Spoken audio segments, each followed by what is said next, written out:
pessoal, então, de linguagens pode entrar. Isabela, Miriam e a Ludmila.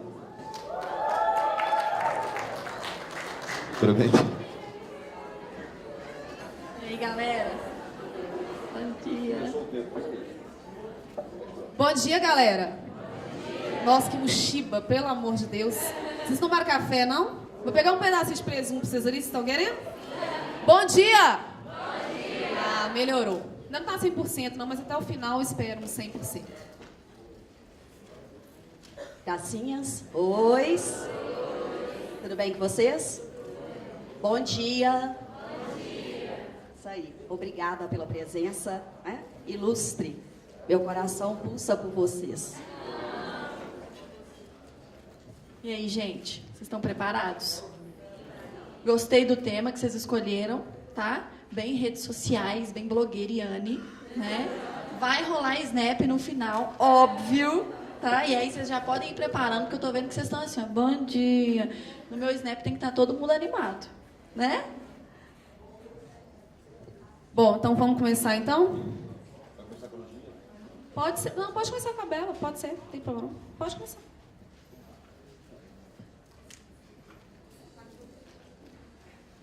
Passando aqui, tá?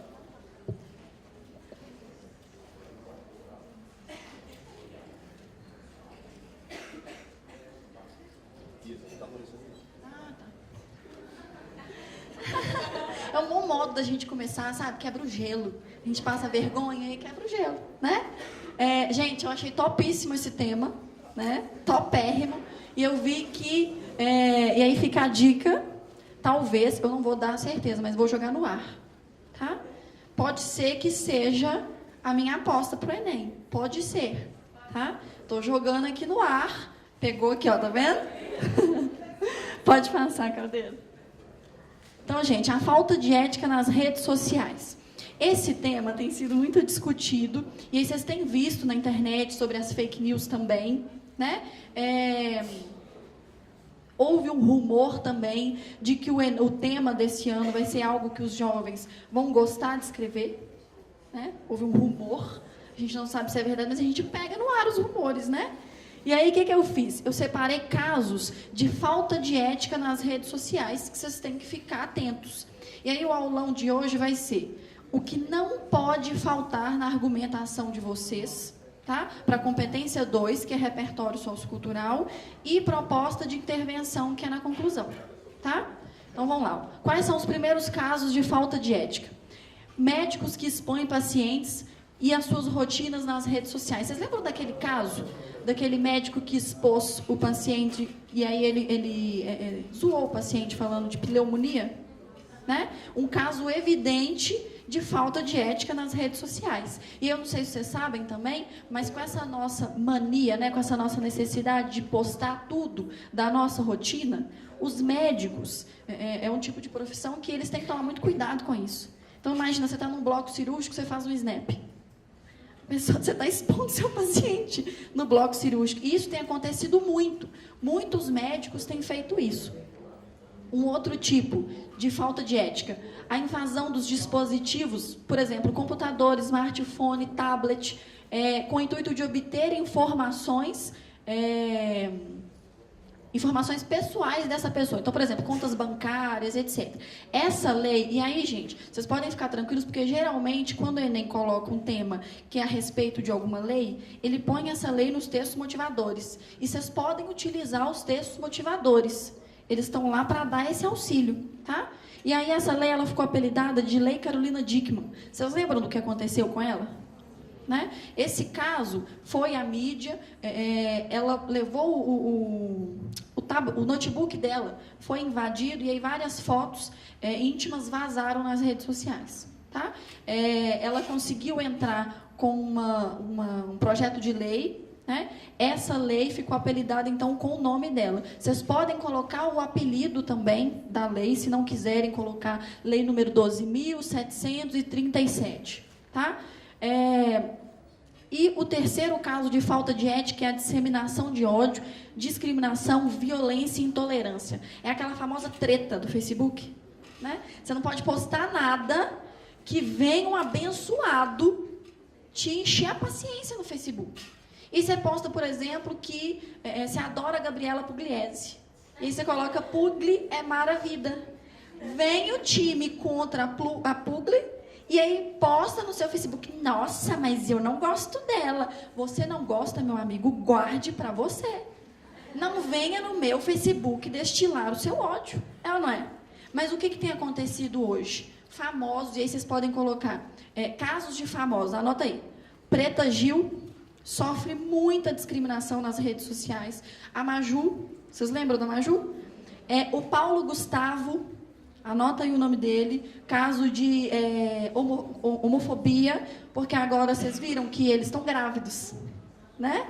E aí várias pessoas foram na foto dos dois comentar, né? Destilar o ódio. Qual que é a necessidade? Você não gosta da pessoa, por que você está seguindo ela? Né? Primeiro, quem mais? MC Ludmilla. Vocês lembram desse caso? Ela foi até ao Fantástico falar sobre isso, né?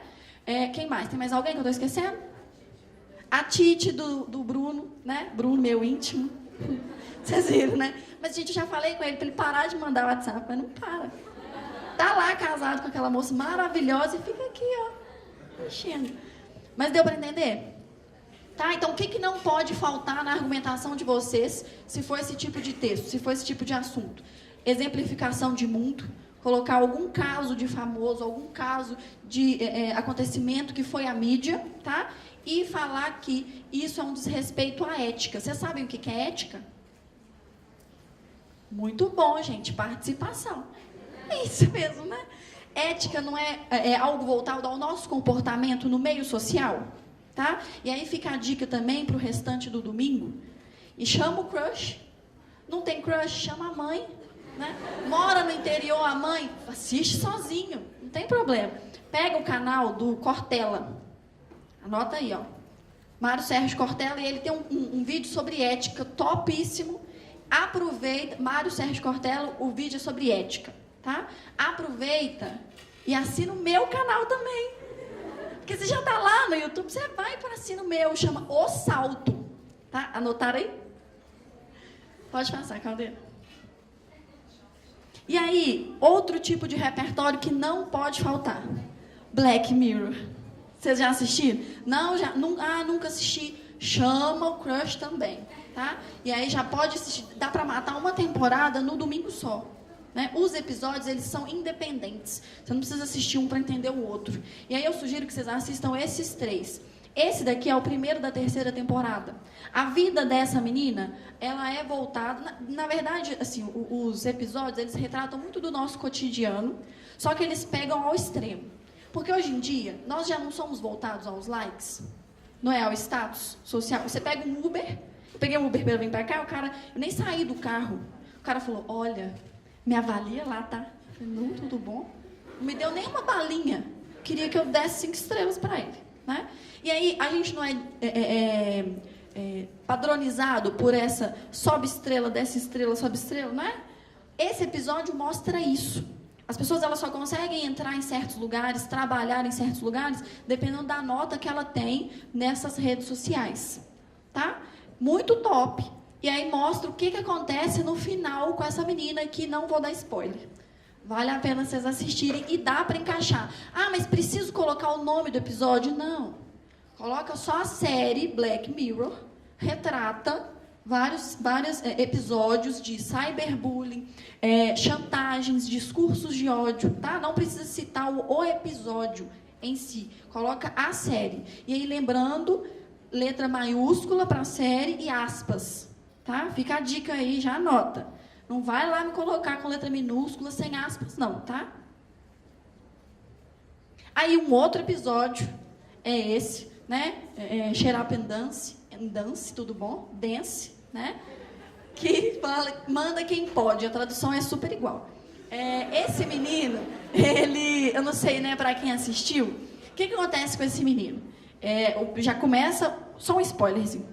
Já começa o episódio com ele em momentos íntimos, né? Na frente do notebook dele. Ele entra num site, não mostra o site pra gente, e mostra ele lá nos momentos íntimos dele.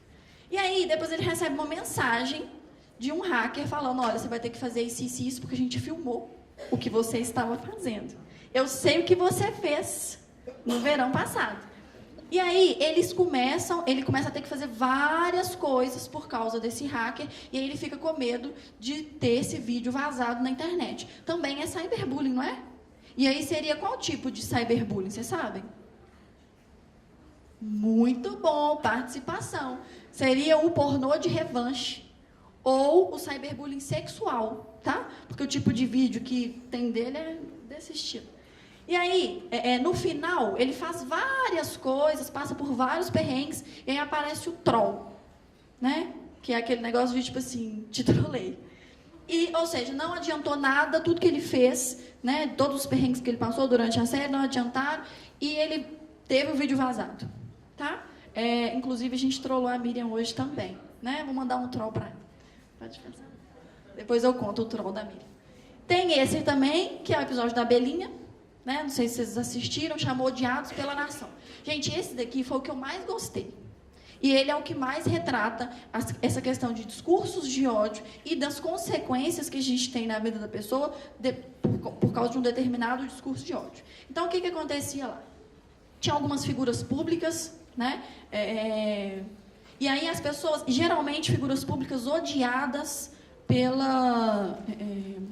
público, né? Vamos pegar, não vou falar nome não, porque depois vocês estão filmando aí, lá, eu estou sendo filmada. Imagina, cai esse negócio, eu estou falando o nome de um famoso mal dele, né? Dá treta pra mim. Aí o hashtag é o meu, né? E aí essas pessoas começam a subir hashtags no Twitter. Então era morte a, por exemplo, Isabela Nazar. E aí começam a subir, morte a fulano de tal, morte a fulano de tal, o tempo todo, o dia inteiro. No final do dia, uma dessas abelhinhas fazia o serviço. E aí no dia seguinte a pessoa aparecia morta. Claro que na vida real isso não acontece, né? Imagina, a gente tem abelhinha que mata a gente. Mas a gente tem consequências que são devastadoras para a vida da vítima. E aí já pode anotar também o vocabulário, né? A diferença do bullying para o cyberbullying são as consequências que são devastadoras, tá? Elas são permanentes. Por quê? Quando alguma coisa cai na internet, tem como a gente tirar? Não, porque aí já rolou vários prints, né? Várias pessoas que compartilham para os grupos de amigos. E aí foi isso que aconteceu, tá? Pode passar, Caldeiro. E aí as propostas de intervenção. Como é que a gente vai solucionar essa treta? O governo, por exemplo, né, ele pode promover uma maior efetivação da Lei Carolina Dickmann. Vocês viram lá que ela tem pena de 3 a 8 anos, né, de reclusão, tá? Ou então, a gente pode sugerir que campanhas sejam feitas nas redes sociais, porque a gente não está falando que a falta de ética acontece nas redes sociais. Então, um lugar bom para a gente poder promover essa conscientização é justamente nas redes sociais, tá? Porque aí atinge também o público jovem. Porque, em maioria, não é o jovem que dissemina discurso de ódio, né?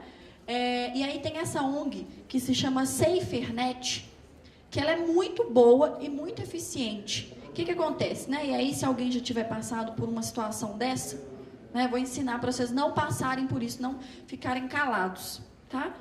Por exemplo, eu estou na praia, né? Que as férias estão chegando, né? Eu vou para a praia. E aí, vamos supor que eu posto uma foto lá de biquininho. Aí vem a Maíra, e aí vai destilar o ódio dela na minha foto. E aí vai falar assim, nossa, professora, você ganhou uns quilinhos, hein? E aí vem um outro aluno, por exemplo, a Raíssa, e aí sabe que quando eu era mais nova, eu sofria bullying por causa disso, meu apelido, isso é verdade, tá, gente? Tô abrindo a alma aqui com vocês. Meu apelido era Isabola. Era Isabola. E aí ela vem e comenta lá e coloca o hashtag Isabola. Aí o Matheus também coloca Isabola. Aí o João também coloca Isabola. E aí vai todo mundo fazendo bullying comigo. O que eu faço? Choro? Também, né? Mas eu tiro um print disso, desses comentários, envio para a SaferNet, e aí eles vão mapear o IG dessa pessoa e vão conseguir ver onde que essa pessoa está localizada. E aí esse agressor, né? Aí Maísa, Raíssa, João estão ferrados, né? O que vai acontecer com vocês? Vocês têm duas opções. Na verdade, eu, vítima, que escolho, né? Ou vocês me pagam em torno de 10 mil, que não ia estar ruim, né? Ou então, vocês têm que postar uma retratação no Facebook durante um mês, falando que me difamaram, né, por questões puramente de recalque, né, porque eu estava na praia, vocês estavam estudando, né, e aí se retratando comigo, um post fixo por um mês. Tá? Só que aí, uma frase da MC Ludmilla que eu vou citar aqui para vocês. Ela foi ao Fantástico e ela falou o seguinte, gente, e ela estava falando sobre justamente o SaferNet, o que aconteceu com ela. Gente, 10 mil reais é bom. Né? Se retratar no Facebook pedindo desculpa é bom. Mas pega um copo de vidro, joga ele no chão. Quebra, não quebra? E aí, se eu tentar colar ele, pedir desculpa para ele, adianta alguma coisa? Não. E ela falou, é a mesma coisa comigo. Mesmo que eu ganhasse dinheiro, mesmo que eu tivesse uma retratação no Facebook, as consequências, para mim, elas ficam. Né? Aquele sentimento ruim que as pessoas passaram para mim, ficou. Vai ficar em mim. Então, não vai adiantar nada. Tá? E aí, vocês podem falar que campanhas que vão promover esse senso crítico do agressor nas redes sociais, elas sejam feitas. E vocês podem usar páginas que são conhecidas, como, por exemplo, Quebrar um Tabu. Vocês conhecem essa página? Eu adoro essa página. E ela faz essas campanhas, tá? Em prol disso.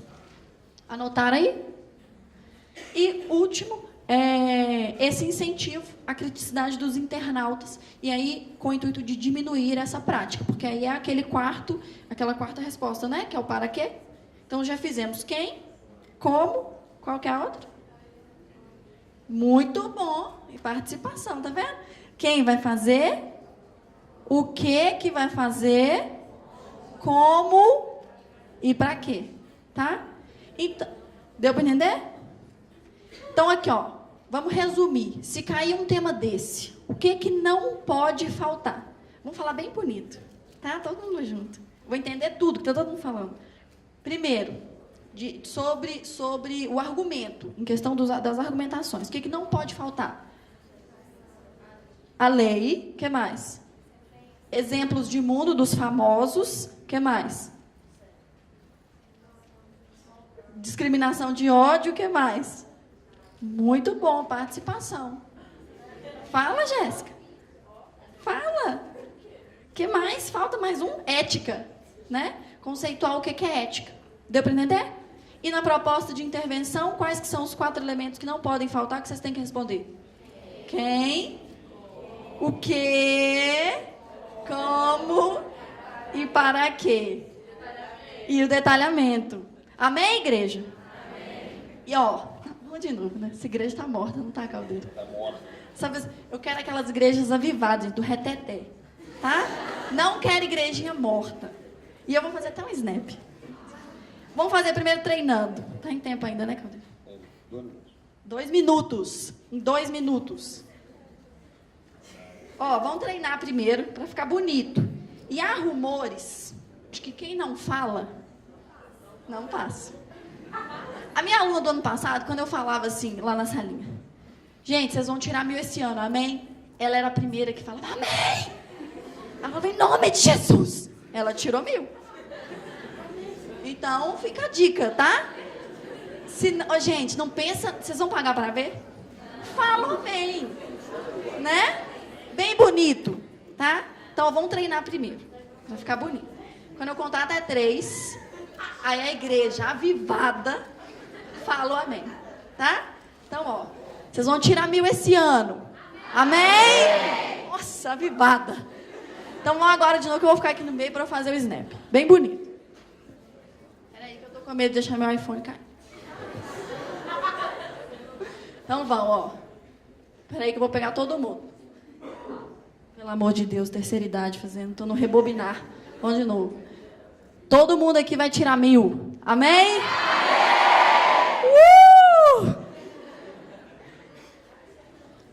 Muito bem, gente. Vamos pegar a luz.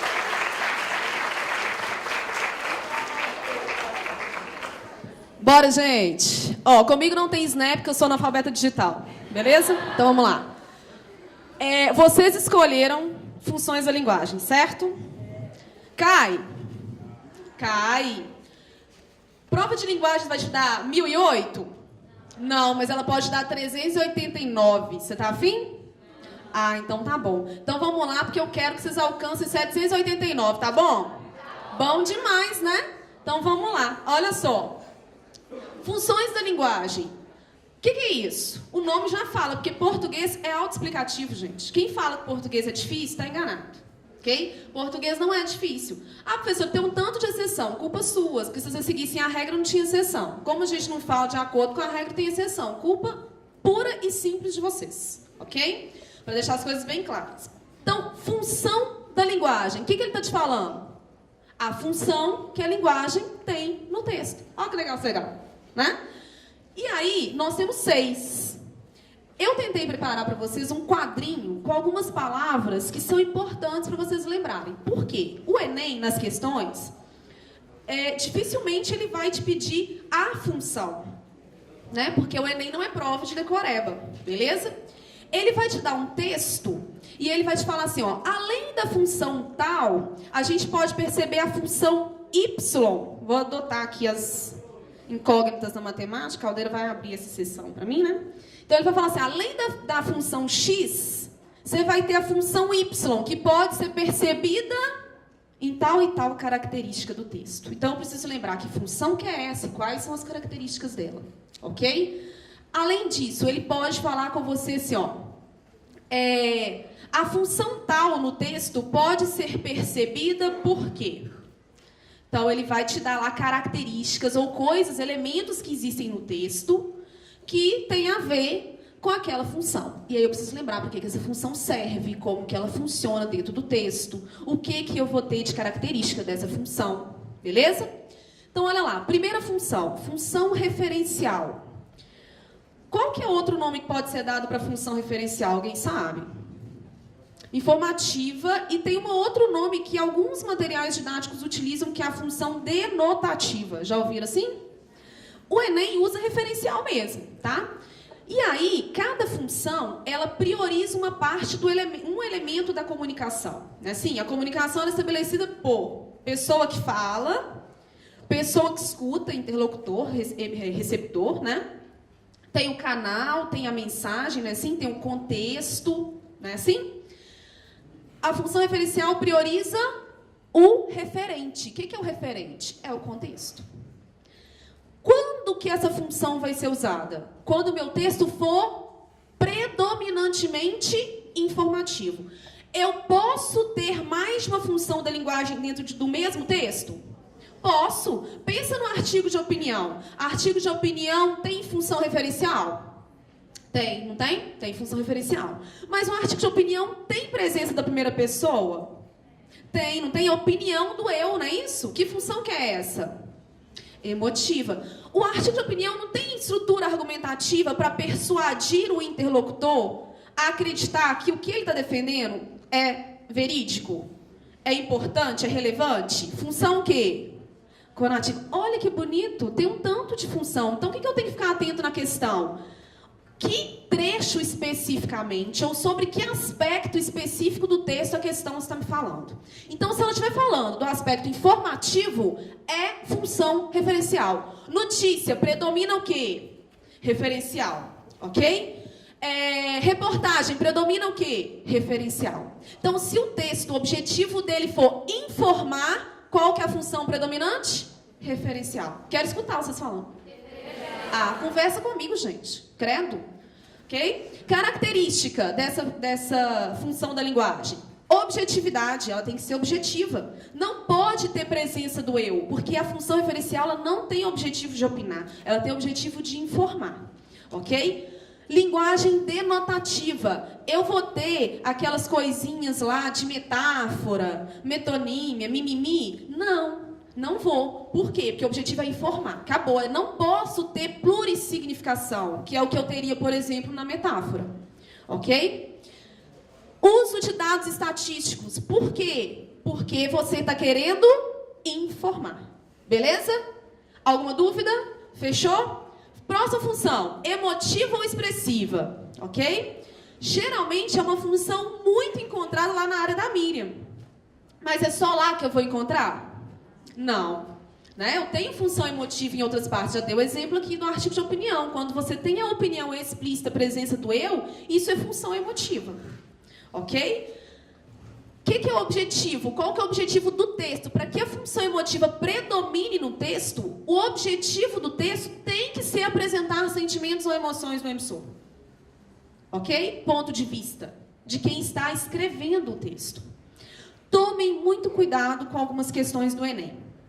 Por quê? Se ele não te direcionar qual é a função da linguagem, ele também não vai colocar o nome lá nas alternativas. Ele vai colocar o objetivo do texto e você tem que identificar que objetivo que é esse, de que função que é esse objetivo. Alguns textos, você tem, sei lá, o Drummond escrevendo, aí vamos pegar um pouquinho aqui da área da Miriam, o Drummond escrevendo sobre a arte de escrever. Ele vai usar a primeira pessoa. Ele vai apontar a perspectiva dele de mundo com relação a isso. Então, tem função emotiva? Tem. Mas como o texto dele fala da arte de escrever, a função predominante não pode ser emotiva. A função predominante vai ser qual? Metalinguagem. Ok? Então, uso da primeira pessoa. Eu vi primeira pessoa, minha anteninha vai apitar. Pipi, pipi. Pode ser função emotiva. Pode ser. Ok? Pode ser função emotiva. Tem que ver se é ela que vai predominar. Uso de adjetivos. Por quê? Porque quando eu qualifico, eu estou mostrando o meu ponto de vista, certo?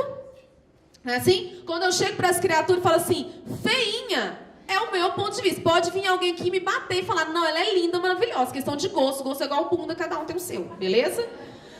Interjeições, pontuação expressiva. A gente vai ter muito uso. O que é pontuação expressiva? Exclamação. Não é assim? Porque exclamação é o sinal de pontuação da emoção. Né? Eu chego aqui, dou um tropeção, penso, palavrão, exclamação, não é assim? Aí eu tô aqui feliz da vida, chego e vejo a Bela, ai Bela, que saudade, exclamação. Vários, inclusive, para dar ênfase à saudade, não é assim? Falciane, né? Então vamos lá. Olha só, função apelativa ou conativa. Essa é uma das queridinhas do Enem. O Enem ele tem duas queridinhas, função conativa apelativa e a função metalinguística, né? Ou metalinguagem, ok? São as queridinhas. A função referencial também aparece, mas essas duas são as queridinhas do Enem. Por quê? Porque o Enem ama trabalhar com texto publicitário. Então, se eu tenho função da linguagem e é um texto publicitário, gente, função conativa apelativa. Qual que é o foco dela? O receptor.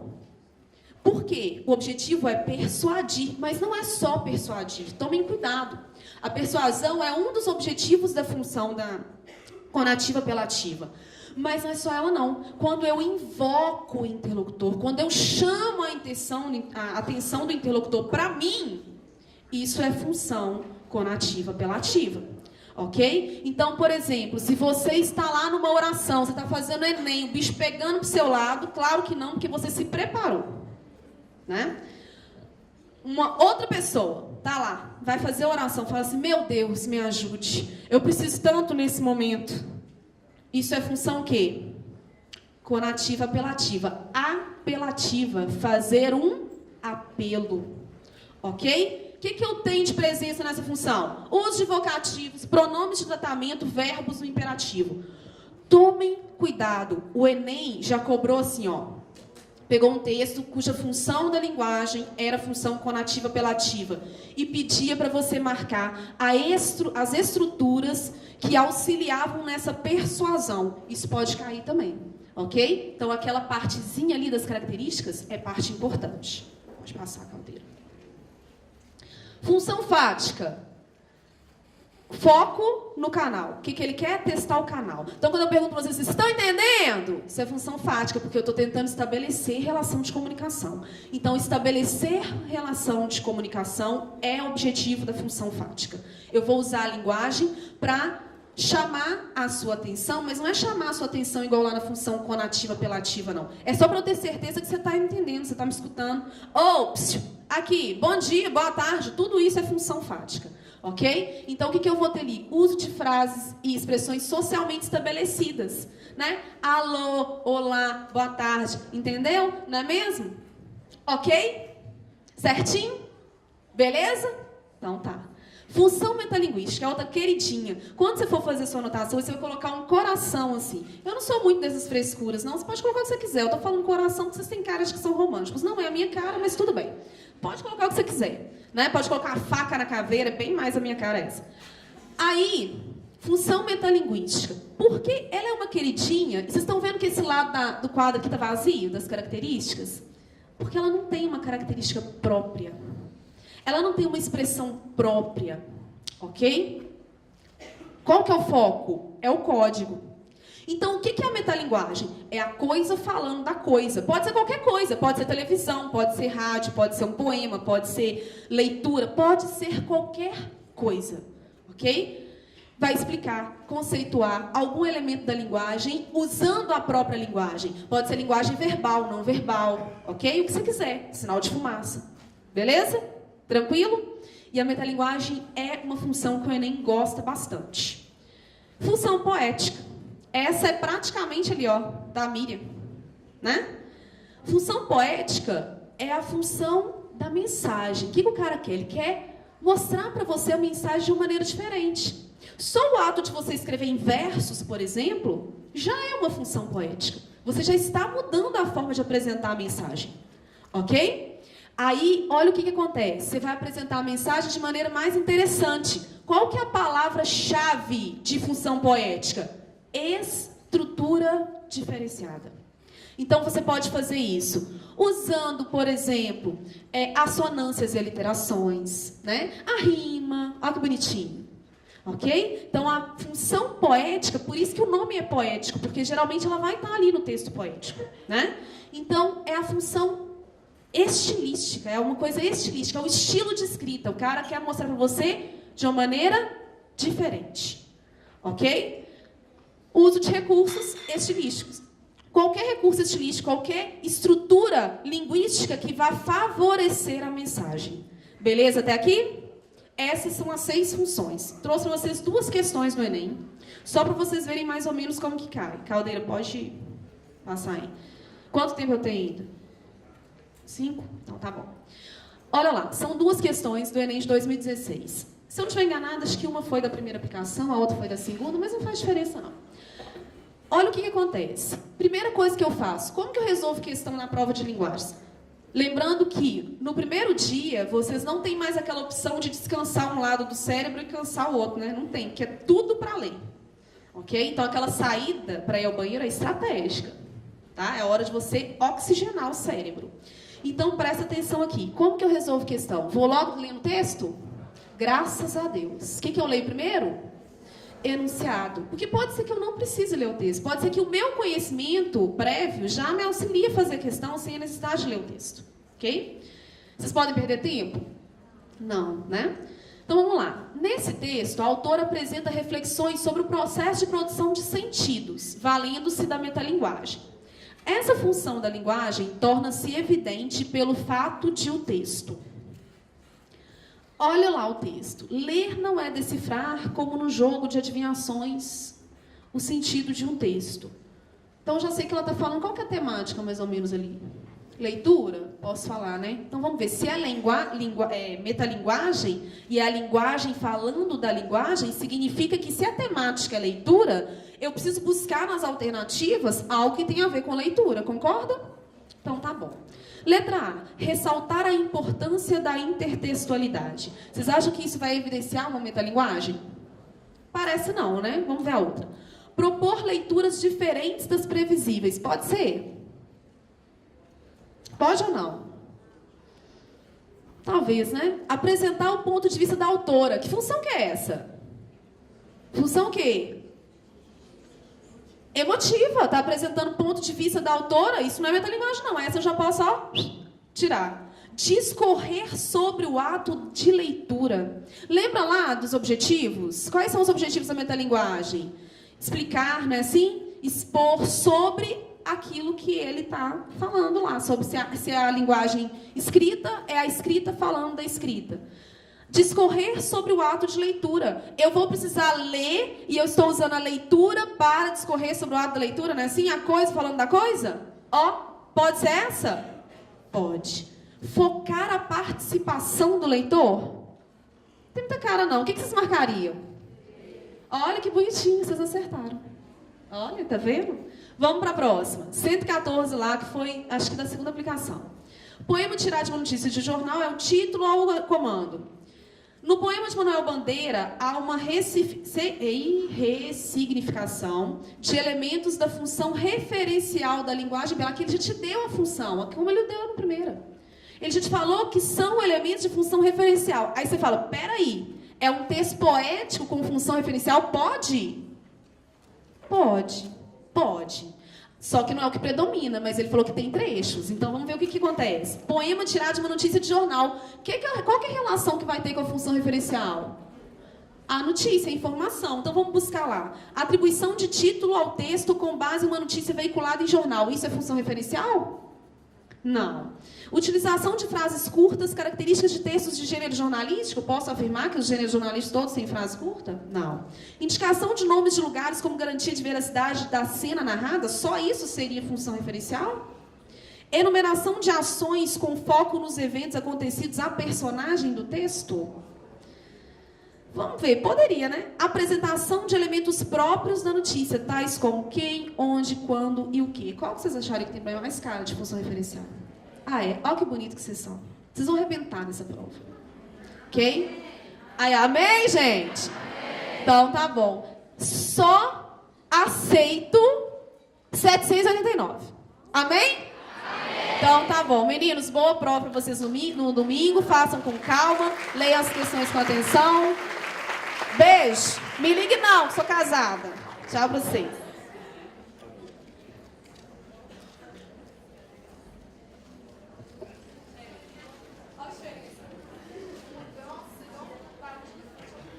Ai, gente, essas comparações, né? Descabidas, né? Bom, então vamos lá, né, Gracinhas? Vamos continuar? Então, na parte da literatura, estamos aqui, né, de uma certa forma, trabalhando com temas variados, mas formando, né, claro, uma mesma prova, tá? Inclusive, assim, na função fática, Lude, só uma dica, assim, a função fática, tá, gente? Os finais das cartas comerciais. Cuidado, hein? Assim, é sempre uma pegadinha. Os finais das cartas comerciais, eles se caracterizam pela função fática, tá? Então, imaginem, né? A sua escola, né, no final do ano, você faz o Enem, aí no início do ano, a sua escola envia para a sua casa uma carta parabenizando, né, pelo acesso à Universidade Federal de Minas Gerais. Amém? Amém. Sim. Aí vem, né? Por exemplo, Sistema Elite te parabeniza pelo acesso ao curso tal na Universidade Federal de Minas Gerais. Nada mais havendo declarar, firmamos-nos agradecidos e aguardamos pelo seu filho, pela matrícula do seu filho, no próximo ou nos próximos anos, né? Quer dizer, você já passou, mas assim, você vai ter seu filhote, né? Então, matricule seu filhote no Sistema Elite, né? Atenciosamente, né? Tananã, tananã. Função fática da linguagem, né? As despedidas também, né? Sim. Só para intrometer um pouquinho, né? A gente gosta de dialogar, né? Bandeira, adora esse poema tirado de uma notícia de jornal. Gracinhas, vamos lá então, né? Modernismo, eu escolhi aqui para vocês. Olha, nem um título não colocou para mim, não? Tá agressivo, hein? hein? Tá super agressivo. Tá certo que eu não fiz esse materialzinho das meninas, né? Materialzinho não. Eu não fiz o material das meninas, mas nem o título, né? Tá certo, né? Obrigada, então. Coloca pelo menos a Bapuru ali pra gente. Pode colocar, Isabela, fazendo favor, a Bapuru da Tarsila.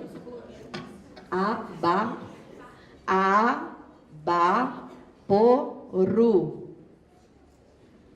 Gracinhas, nós vamos trabalhar, vocês escolheram o modernismo, não foi isso? Vocês escolheram o modernismo. Modernismo, retrato do Brasil, tá? Só chamando a atenção de vocês para o seguinte, realmente, modernismo é a escola literária que mais aparece no Enem, tá? Sim, vocês estão certos, inclusive assim, em relação à escolha. Mas não se esqueçam disso. O modernismo é a escola literária, é o estilo de época do século XX que vai dialogar com outras tendências literárias. Ou seja, para sabermos modernismo, nós temos assim que saber também as outras o quê? Escolas literárias, tá? Uma coisa que não funciona muito para o modernismo. Por exemplo, geralmente eu falo o seguinte para vocês. Gente, quando a gente se depara com um texto numa prova, olhe lá, quem é o autor? Aí você tem lá, por exemplo, discreta e formosíssima Maria, Gregório de Matos, está lá embaixo. Gregório de Matos pertence a qual contexto literário? Barroco, Qual que é o apelido dele mesmo? Boca do Inferno, contexto do Barroco, principalmente Boca do Inferno, devido à sua poesia satírica, marcada pela denúncia social. Ele que vai denunciar todas as mazelas do contexto da Bahia do século XVII. Aí a gente bate o olho lá na poesia e vê Gregório de Matos, a gente já pensa, barroco, século XVII, ótimo. Aí você já pensa nas características do barroco para aquele autor, para aquele texto, tá? O mesmo nem sempre ocorre em relação ao modernismo brasileiro. Por quê? Vamos pegar como referência Cecília Meirelles. A Cecília Meirelles, o que acontece com ela? Ela está no contexto do modernismo de segunda fase, segunda geração modernista. É uma poesia que é mais equilibrada, é uma poesia que é mais eclética, é uma poesia que tematiza sobre tudo, Assim, é uma poesia, inclusive, voltada para questões sobre a efemeridade da vida, que é um tema que a Cecília Meirelles adora trabalhar, explorar. Apesar de ser uma autora do século XX, a Cecília Meirelles, ela retoma na sua poética as características de qual escola literária? Do simbolismo, A escola literária lá de final do século XIX. Então, ela está aqui no século XX, mas ela dá um salto aqui para o século XIX. Então, temos que tomar cuidado? Sim, Então, ela faz esse movimento, bem como, assim, por exemplo, alguns outros autores. Murilo Mendes, que é um autor também, companheiro da Cecília Meirelles, da segunda fase do modernismo brasileiro. Ele é um autor de segunda fase, mas ele recebe influências, por exemplo, da literatura, que é a literatura surrealista, das vanguardas europeias. Ele tem uma poesia que é assim, pré-história. Mamãe, vestida de renda, tocava piano no caos. Uma noite ela desistiu. Olhei para o álbum de fotografias, caí no choro. Acabou a poesia. Pré-história. Mamãe, vestida de rendas, tocava piano no caos. Gente, essa mãe estava o quê? Morta. A mãe desse eu lírico estava morta. Ele vai resgatá-la por meio de quê? Do álbum de quê? De fotografias. Aí ele vai acionar o inconsciente, ele vai acionar a memória. Inconsciente, memória, assim nós podemos atrelar aqui as características do surrealismo, tá? Ao contexto aí, que é o contexto da vanguarda do surrealismo. Sim? Então, cuidado com isso. Autores do modernismo, nós temos que tomar cuidado. Nem sempre um autor do século XX, ele se prende somente às características do século XX, tá? Então, cuidado. É aquilo que nós falamos. Modernismo dialoga com outras tendências. Tá, então vamos lá. Modernismo, retrato do Brasil. Retrato do Brasil, por quê? Uma escola literária mais voltada para a nossa realidade, uma escola literária voltada mais para o nosso conceito de povo, o nosso conceito de nação, para a nossa cultura, Vamos valorizar a nossa cultura. Chega de ficar simplesmente imitando a cultura o quê? A cultura de onde, gente? De fora, principalmente a cultura do colonizador. Qual colonizador? Europeu, Chega de ficar assim, imitando a cultura europeia. Vamos valorizar a nossa própria cultura. Mesmo porque, o que acontece no modernismo, no período do modernismo? Modernismo, ele tem o seu marco é a partir de 1922. 1922, o que nós temos de importante? Sim, Semana da Arte Moderna. Hein? Semana da Arte Moderna, Teatro Municipal de São Paulo. Tá? Bom, quando o modernismo começa, a Europa está passando pelo período de quê? O que está acontecendo na Europa? 22, 1914, 18, acabou o quê na Europa?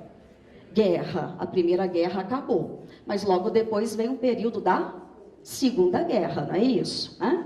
Bom, então a Europa passa por um processo de guerra.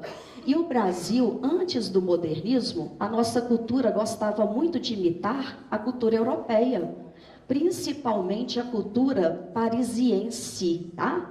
O Brasil imitava muito, né, assim, aquilo que estava acontecendo na cultura parisiense. Lembram-se do romantismo? Né? Os romances lá de folhetim, os romances urbanos, José de Alencar, os salões do Rio de Janeiro, imitando o ideal de vida parisiense. Bom, com a guerra, com a Europa mais devastada, o que acontece? Né? Não existe mais assim, um referencial para o Brasil. A Europa não é mais esse referencial de imitação. Ou seja, o Brasil tem que se voltar para a sua própria o quê? Identidade. O Brasil tem que se voltar para aquilo que está acontecendo na sua própria cultura, tá? Por isso que o modernismo é uma escola literária muito precisa em relação à identidade nacional, em relação à identidade cultural, tá? Bom, outra coisa importante, 1922, nós vamos ter 100 anos. 100 anos de quê? 1822. 100 anos de quê? Independência do Brasil.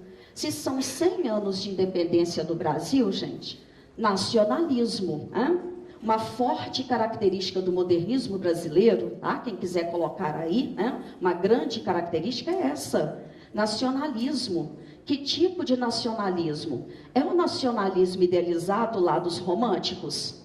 Não, é o nacionalismo fanista do Gonçalves Dias. Minha terra tem palmeiras, onde canto sabiá, as aves que aqui gorjeiam, não gorjeiam como lá?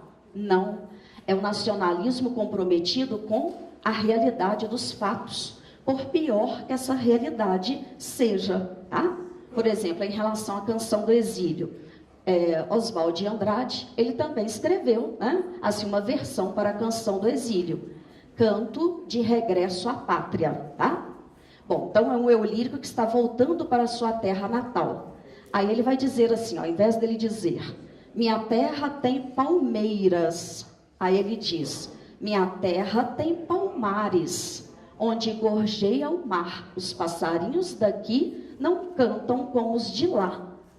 Ó, palmeiras, palmares, são palavras parecidas? São muito parecidas, hein? Mas assim, elas têm o mesmo sentido? Tem o mesmo sentido, gente? Tem o mesmo sentido? Quando eu digo, minha terra tem palmeiras, onde canta o sabiá, eu estou exaltando a natureza da pátria natal, elevando, né, a terra natal, tá? Bom, então é um canto de louvor à terra. Bom, então trata-se de um nacionalismo, que é um nacionalismo fanista, idealizado. Se eu digo, minha terra tem palmares, palmares o quê? Uma referência a quê? Quilombo dos Palmares, tá? Então, Quilombo dos Palmares, Zumbi dos Palmares, então, símbolo de quê? De desrespeito. Minha terra tem desrespeito, minha terra tem violência, minha terra tem preconceito, minha terra tem, assim, resistência, um povo que resiste, né? Um povo, assim, que tenta se impor também, culturalmente falando, tá? Nós também formamos o Brasil, nós também fazemos parte desse conceito de identidade, o quê? Identidade nacional, tá? Bom, então, nesse sentido, nós temos aí o conceito de nacionalismo o quê? Nacionalismo crítico, tá? É a grande característica do modernismo brasileiro. É a tentativa de resgatar o nosso passado, mas não de uma forma idealizada mais, de uma forma crítica, com um olhar que é um olhar mais pautado na realidade. Deu para entender, gracinhas? Então, nacionalismo crítico, aí os modernistas também se voltam muito para a questão da linguagem. Os modernistas vão valorizar a língua do povo? Vão, gente? Sim, vão valorizar a língua do povo. Hein? Assim como diz Manuel Bandeira em um poema. Por que valorizar a língua do povo? A língua errada do povo, a língua certa do povo, porque o povo é que fala gostoso o português do Brasil, enquanto nós o que fazemos é macaquear a gramática lusíada, né? Ou seja, nós que intelectuais, estudantes, nós ficamos só macaqueando a gramática europeia. Nós temos que valorizar a nossa própria o quê? Língua. Tanto é que vocês viram no poema tirado de uma notícia de jornal que a Lute passou para vocês? Manuel Bandeira coloca assim, ó.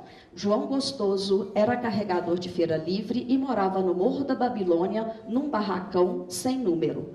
Uma noite ele chegou no bar 20 de novembro. Manuel Bandeira é burro? Ele não sabe as regras gramaticais? Não, né? Chegou, quem chega, chega a algum lugar, não é isso? Só que ele colocou, chegou no bar 20 de novembro, tá? Por quê? É a tentativa de valorizar a língua falada, né? É o coloquialismo, a oralidade, tá? Porque a língua errada do povo é a língua certa do povo. O povo é que dá dinamismo à língua. O povo é que dá, né, de uma certa forma, assim, um viés mais dinâmico mesmo, né? Dinamismo mesmo para a linguagem. Tranquilo, Gracinhas? Então, coloquialismo, oralidade, tentativa de aproximar a língua escrita da falada, busca por uma língua nacional, tá? Outra coisa, os modernistas, eles vão ficar presos somente ali em São Paulo, ou somente ali no Rio de Janeiro, no eixo São Paulo, Rio de Janeiro? Não, o Brasil não é só isso. O Brasil é vasto, o Brasil é marcado pela diversidade, o Brasil é um país grande, não é isso? Assim, o Brasil é quase um continente, não é? Essa imagem do país continente. Então, os modernistas, eles querem retratar, por isso que é o modernismo retrato do Brasil. Eles querem retratar o quê? A nossa realidade. Por isso que na segunda fase do modernismo, o que é muito forte? 1930 a 1945, o romance regionalista, tá? O regionalismo. Lembram-se do conceito de romance regionalista? Retratar uma região do Brasil. Geralmente é uma região mais periférica, mais afastada, mais excluída, tá? Bom, retratar uma região. Nessa região, vou pegar o tipo humano que caracteriza essa região. Que tipo humano, assim, que vai mobilizar essa região? E as características culturais e linguísticas dessa região, tá? Por exemplo, quais as regiões, as principais regiões? No norte do Brasil, nós tivemos o quê? Romance o quê? Como é que se chama o romance mais do norte do Brasil? Romance nordestino, tá? Romance realista, né, nordestino, romance regionalista do Nordeste. Exemplo de uma obra importante desse período. Exemplo de uma obra importante desse período. Vidas Secas, do Graciliano Ramos. Vidas Secas. Então, veja, ó, Vidas Secas, o título já define, o título já determina, inclusive, o espaço. Qual espaço? O sertão. O sertão, o perfil. Qual seria, assim, a imagem do tipo humano? O sertanejo, o homem excluído, marginalizado. Lembrem-se lá, antes, inclusive, do modernismo, nós tivemos o pré-modernismo. Com o pré-modernismo, Euclides da Cunha. O Euclides da Cunha escreveu uma obra importante. Qual obra? Os Sertões. Pode cair na prova de literatura, sociologia, filosofia, geografia, assim, que é um livro que caracteriza bem todas as áreas, até na de matemática. Por quê? Porque, assim, ele trabalha muito com a medida do espaço, com as medidas ali do ambiente, tá? Bom, Euclides da Cunha vai dizer no seu livro, o sertanejo é, antes de tudo, o quê? O sertanejo é, antes de tudo, um forte. Lembram-se lá do vídeo do Rapa? Súplica cearense? Lembram-se desse vídeo? A letra, na verdade, a música, né? É uma música do Gonzagão, né? Mas assim, nós temos uma reprodução do Rapa. Quem não conhece, depois dê uma olhadinha, Súplica Cearense. Aí o Rapa vai recriar, por meio de uma animação, uma letra voltada para a história, que é a história do Antônio Conselheiro, que lembra muito, principalmente, a Guerra de Canudos, tá? Bom, então o sertanejo vai ser um dos eleitos dentro dessa literatura, que é essa literatura regionalista. Então o modernismo de segunda fase se voltou para o regionalismo, mas assim, o de terceira fase também, né? Aí nós temos, por exemplo, um conterrâneo, né? Que destaque na literatura mundial, que é quem, gente? Mineiro de Cordesburgo, que se destaca. Guimarães Rosa, né? Por exemplo, Grande Sertão Veredas, tá? Grande Sertão Veredas. Não dá para morrer sem ler Grande Sertão Veredas, tá? Então depois, um dia depois, na vida, na existência, leia Grande Sertão Veredas. Em Grande Sertão Veredas, Guimarães Rosa, ele retrata o sertão. Só que não é o sertão nordestino. Aí ele já vai focalizar qual sertão? Sertão mineiro, né? Trata-se do sertão mineiro. Bom, e é válido ressaltar também, ó, atenção, Guimarães Rosa, ele é um autor que não se rende somente ao regionalismo, não. Ele também explora características da literatura universal, porque ele não fica restrito simplesmente ao universo do sertanejo, tá? Ele também vai falar sobre as emoções desse homem do sertão, que são emoções diferentes das nossas emoções? Não, né? Assim, na verdade, por quê? Porque ele também, assim, por exemplo, o sertanejo é movido pelo amor, é movido pela alegria, pela tristeza. O sertanejo também, assim, questiona o bem, questiona o mal. O sertanejo também questiona a presença de Deus, a existência de Deus, a existência do diabo. Então, a literatura do Guimarães Rosa, ela é regionalista, mas ela também é o quê? Universal, tá?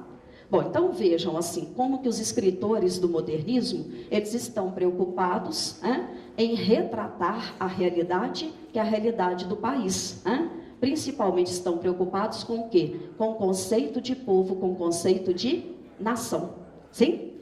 Tá. Então lembrem-se disso, modernismo é sim, a escola literária que mais aparece, mas não se esqueçam de dialogar com as outras escolas, tá?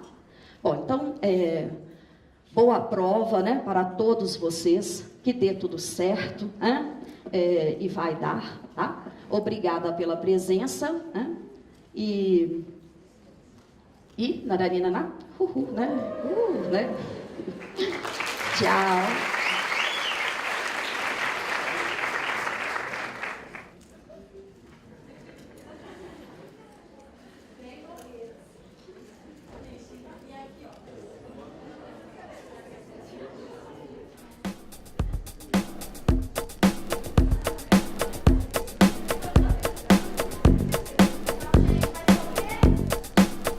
Amém?